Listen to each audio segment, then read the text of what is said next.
You're listening to Big World Network.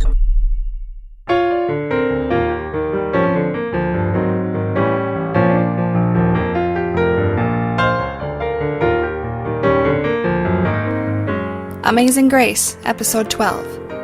Written by James Hellvig, read by Meagan Hedin. Tammy's eyes snap open. Her heart races as she realizes that she's face down and surrounded by yet unidentified company. Grunting, she begins to push herself up, her arms trembling with the effort. A gravelly voice growls from the opposite side of her bed. "Stand down, Colonel. You get things to leaking again and the Army might not pay to plug 'em up." General Wazire kneels as Tammy turns her head. Behind him, Dale and Mac sit watching from their wheelchairs. A hand gently squeezes Tammy's foot, and Anna says warmly, "I'm here, Mom. We all are." Sighing, Tammy relaxes. Sudden hot tears blur her vision. Gulping, she croaks, "Sir?" Grinning, General Wazire replies, "Welcome back. There's a room full of people here waiting to see you. I just wanted to personally express my gratitude for a job well done. We've located the second device, and we're sifting through the gathered intelligence. But the shop talk can wait." Winking, he stands and studies her solemnly for a moment before he nods and continues, "Keep this rabble in line, Colonel. I'll be in touch." Turning on his heel, the general clasps Kat on the shoulder, giving it a squeeze.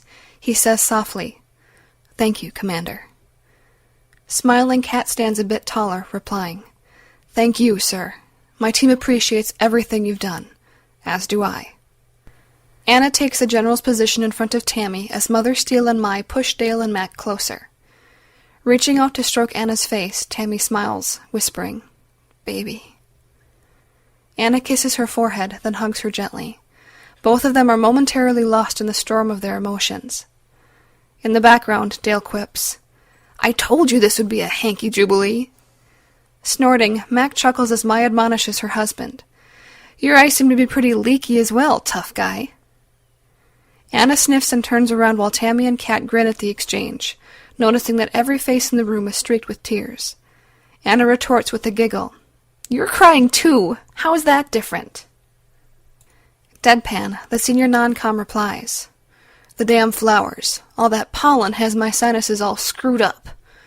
Crossing his arms over his chest, he continues, "I'm gonna have them move all that sissy stuff over here."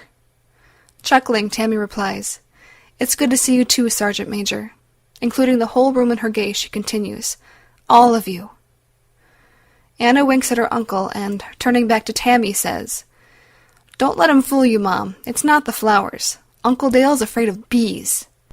The room is filled with laughter as Dale exclaims in mock outrage, "Hey, that was supposed to be a secret!"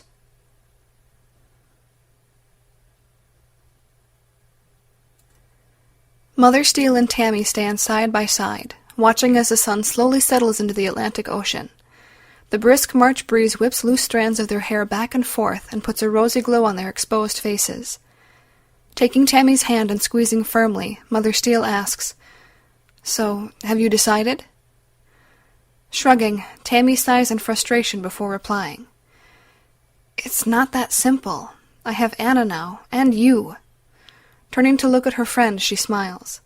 She holds up her free hand and declares, "Not that those are bad things." Chuckling, Mother Steele hugs her. Letting go, she leads Tammy to a nearby bench, pulling her along by her hand. Sitting with a grunt of pleasure, Mother Steele exclaims, "That's better. I need to rest these old bones." "Ha!" Tammy snorts. "Old bones my Mother Steele puts a shushing finger on Tammy's lips, silencing her. She says, "Language, dear. Just because we've been motivating you these past few months is no reason to be bitchy." Her mouth falling open, Tammy blurts, "Motivating? Bitchy? Between the three of you, Dale and I agree. The Bud's course was easier." Mother Steele laughs warmly. Patting Tammy's leg, she replies, "I don't have a clue who Bud may be, though I'll grant you and Kat can be demanding, and Anna is exuberant, but it was all for your own good." Mumbling under her breath, Tammy tries to hide her smile at the fond memories of her 3 therapists. Sobering, she continues, "The world is still on the brink, Nancy. The threat is still very real, and I don't know if I can turn my back on it completely. How do I balance my faith with the murky waters I'm being asked to navigate? As she meets Tammy's gaze, the gray-haired nun replies with a question of her own. Do you believe in absolutes? Frowning, Tammy responds, That depends. No. At least, not in a grand-scale kind of way. I think there are too many possibilities to be able to quantify most things by prefacing them with, I'd never. Smiling, Mother Steel nods in agreement, saying, As I get older, I've come to believe that only the purest of evil deals in such a fashion. All humans, even Regis, as broken and twisted as she was, have the ability to love, however inadequately. Gray, changing and fallible. We are each capable of doing great harm or great good. Studying the serene face of Mother Steel, Tammy raises an eyebrow, waiting for more. Snorting, the cagey nun continues, asking, Do you remember what you told me our first week together when I asked you how you intended to be a spiritual warrior? Grinning broadly, Tammy replies, chuckling, I quoted Orwell. They sleep soundly in their beds because rough men stand ready in the night to visit violence on those who would do them harm. It wasn't exactly the answer that you were looking for. Laughing, the two women lean back, enjoying the memory. Mother Steel dabs an eye, saying, No, I didn't really understand it then. I think I do, now. You were saying that to do nothing is to allow evil to flourish.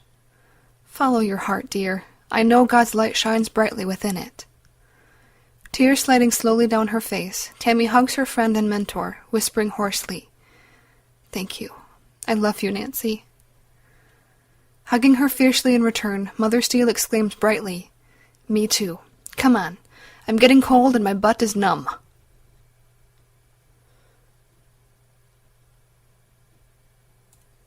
Vladek closes his eyes as the cold steel of a pistol barrel is pressed firmly against his skull, slightly behind his right ear. Sucking in a breath, he asks quietly, My men? A cold machine-like voice replies, Dead.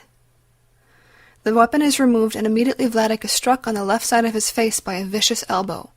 The blow is delivered with the full force of a body in motion. He is knocked from his chair and falls hard on the concrete terrace. Blinking, Vladek looks up at his assailant. Smiling mirthlessly, Dale asks, Remember me? Eyes widening, Vladek mutters, Shit. Keeping his pistol aimed at the mercenary while his teammate levels and fires a dart pistol, Dale steps to one side and responds, A whole world of it, scumbag. Vladek's eyes roll back, the powerful sedative robbing him of consciousness. Cat claps Dale's shoulder lightly, whispering, Nice. Let's roll, Sergeant Major. We got him. Turning to look his friend in the eye, Dale replies softly, Not all of 'em, ma'am, but it's a start. A steely voice ringing in their headsets says curtly, Enough grab-ass, people. We've got a schedule to keep. They share a look and grin at each other. Dale makes an OK symbol for the ever-watching commander, muttering, Bitch, bitch, bitch. Stepping back into the apartment, he activates his throat mic. Moving past the snorting cat, he says, The colonel says we're slacking. Tag him and bag him while I still have an ass left to chew. As they exit the apartment and load the limp form of the doped terrorist onto the nondescript van, Kat grins at the team. She winks as she transmits, Target secured. Following route. 3 is annoyed. Copy? Growling, Dale gives Kat half the peace sign while Tammy replies, Copy 2. Let's get it done and get home, people. 3 must need a BRB. Old guys get crabby when they have to hold it. The van erupts in laughter, the tension of the mission momentarily broken. The professionals chuckle and snort, then quickly return to business.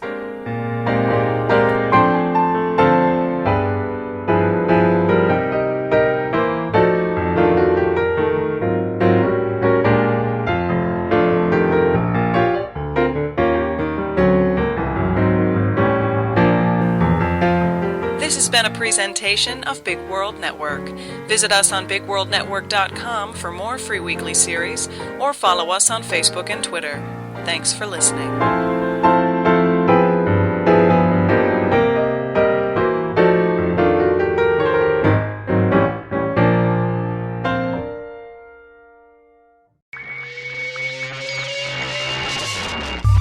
You're listening to Big World Network.